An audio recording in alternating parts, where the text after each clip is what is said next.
Voice of Cameroun, la voix de l'espérance.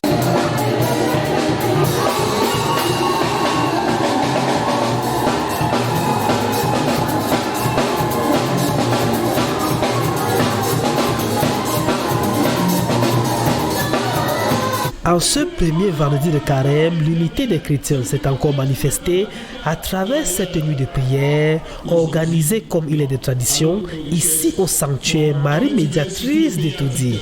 Changer les cœurs et être de véritables chrétiens porteurs de la bonne nouvelle et du salut. Selon l'Église, le carême marque la période de 40 jours qui conduisent à la fête de Pâques, la plus grande fête chrétienne, une période particulière que tout chrétien se doit de vivre selon la loi des 4 P, à savoir prière, partage, pardon et pénitence. Cette démarche qui doit guider l'esprit chrétien permet à ce dernier de lutter à coup sûr contre le péché et à se démarquer de tout ce qui l'entrave. Les textes choisis, tirés du livre d'Isaïe, rappellent à cet effet qu'un bon carême débouche sur la recherche du bien, cette quête permanente. Unique parce que le carême a commencé depuis mercredi avec les cendres. Et en ce vendredi 28 février, les textes que nous avons médités sont revenus sur le sens du carême. 40 jours de jeûne et de prière doivent être 40 jours d'une démarche de conversion, une démarche de vérité, une démarche de réconciliation envers Dieu, envers les sœurs et les frères. La lecture du prophète Isaïe nous a rappelé qu'un bon carême découle sur la justice, qu'un bon carême découle sur l'amour du prochain, qu'un bon carême découle sur le rejet du mal et la recherche du bien. Donc les 40 jours sont des 40 jours de combat, des combats spirituels que chacun d'entre nous est appelé à mener au fond de lui-même, à lutter contre le péché qui a vu la mort de Jésus-Christ, l'humiliation de Jésus-Christ et à rester dans l'espérance de la résurrection. Le temps de carême, 40 jours pour faire quoi? 40 jours pour se convertir, 40 jours pour se préparer spirituellement en vue de bien vivre saintement les fêtes de Pâques. La Pâque chrétienne est le fondement même de notre foi. L'union faisant la force dans la prière, des intentions ont été élevées pour implorer la paix en Afrique et pour tous les Camerounais de la diaspora.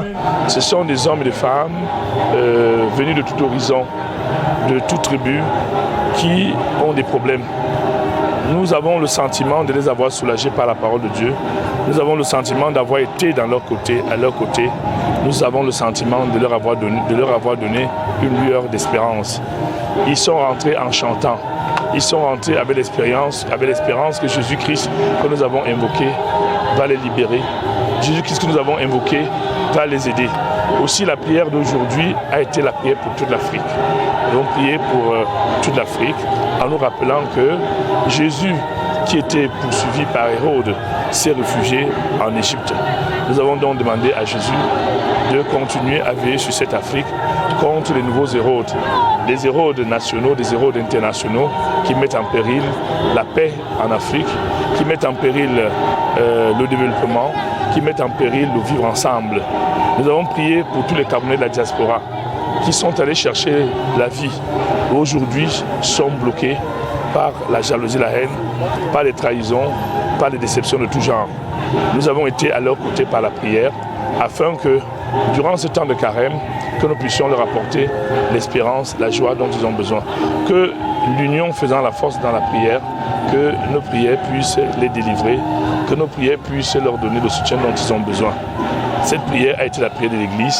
Nous avons prié pour le monde entier. Nous avons prié pour le pape, les évêques, les prêtres. Nous avons surtout prié pour les personnes qui souffrent. Que toutes les personnes qui souffrent, qui connaissent des difficultés de tout genre, sur le plan de la santé, sur le plan de la vie, sur le plan social, que ces personnes sachent que leur sort, leur situation est portée ici, au sanctuaire Marie Médiatrice d'Etoudi.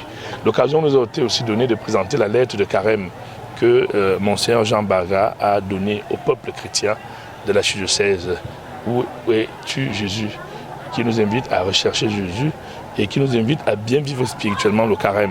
Il a composé des neuvaines, des prières pour que le chrétien, le chrétien, le fidèle, ait un instrument de carême.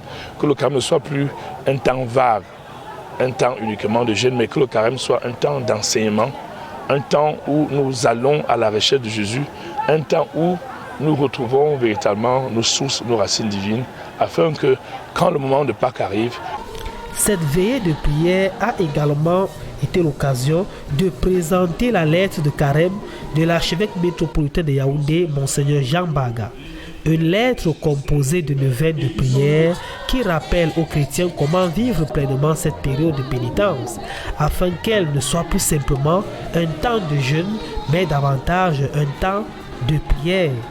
Tous ces enseignements ont été bien reçus par les fidèles qui savent désormais comment se tenir.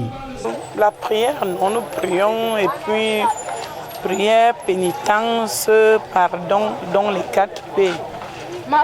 La conversion, nous devons changer de vie, changer de comportement, nous devons croire en Dieu. Moi, je fais le rosaire matin, midi au sanctuaire. On m'appelle la mère du sanctuaire. On ne doit pas seulement gêner, empêcher de manger. Tu dis je ne mange pas, je ne bois pas. Or, tu as un cœur noir. Donc, il faut changer les cœurs. Ne déchirons pas les habits, déchirons le cœur. Pendant cette période de carême, le sanctuaire Marie Médiatrice de Toudi accompagne les chrétiens dans l'approfondissement de leur foi à travers des programmes divers et variés, à l'instar des veillées de prière qui de plus en plus font courir l'amour.